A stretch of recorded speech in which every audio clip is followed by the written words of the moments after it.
Premier ministre Paul Kaba-Thiéba et le ministre de la Culture Tahirou Barry ont procédé à la pose de la première pierre marquant le début des travaux de réhabilitation de Azalaï Hôtel Indépendance. Un investissement de 15 milliards de francs CFA pour faire revivre le joyau national. Aujourd'hui, vous savez, avec le lancement de ces travaux, c'est la renaissance de l'hôtel. Cette renaissance de l'hôtel coïncide également avec le lancement du plan national de développement économique et social. Ça, c'est la concrétisation, comme l'a dit le président du Azalaï Hôtel, de l'engagement du secteur privé et accompagné du gouvernement pour la mise en œuvre réussie du PNDS. Prévu pour durer 18 mois, les travaux de reconstruction du Azalaï Hôtel Indépendance bénéficient de facilités octroyées par le gouvernement burkinabé. Le gouvernement a déjà fait un effort pour l'exemption des droits de douane par rapport aux équipements sécuritaires hôteliers et cette mesure est déjà en cours d'exécution. Le nouvel Azalaï permettra de réduire le chômage avec la création de plus de 500 emplois.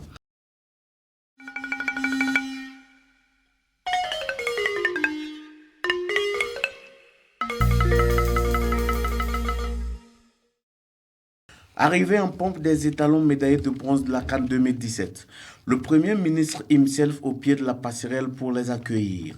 Accompagné de quelques membres de son gouvernement, Paul Kaba-Thiéba est venu livrer un message. Je voudrais, au nom donc, de tout le peuple burkinabé, exprimer ma reconnaissance aux étalons et leur dire que vraiment, ce qu'ils ont montré au cours de cette Coupe d'Afrique des Nations, c'est ce que nous attendons de la jeunesse. La communion de tout un peuple autour de ses représentants, une équipe qui s'est montrée digne de confiance et a su répondre aux attentes des supporters. Un tour d'honneur avant la cérémonie de décoration au palais présidentiel, reconnaissance de la nation à ses dignes représentants.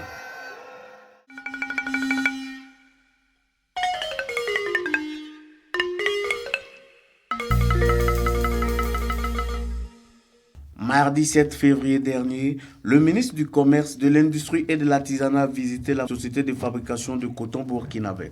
Pour le ministre Stéphane Sanou, cette première usine nationale de fabrication du coton hydrophile chirurgical s'inscrit dans la valorisation des produits locaux prônés par le PNDS. Le choix du coton, le tirage, l'effilage, bref, tout le processus de transformation a été suivi par le ministre jusqu'au conditionnement.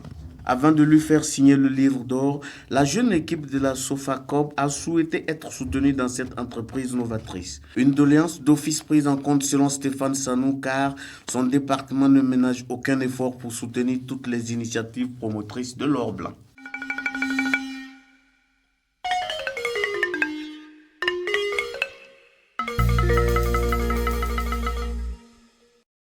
À Kongoussi, Rokma Christian Kabouré a présidé le lancement des activités marquant la clôture de l'année internationale des légumineuses. À ses invités, le président du FASO a rappelé les objectifs qui ont guidé le choix du thème célébré.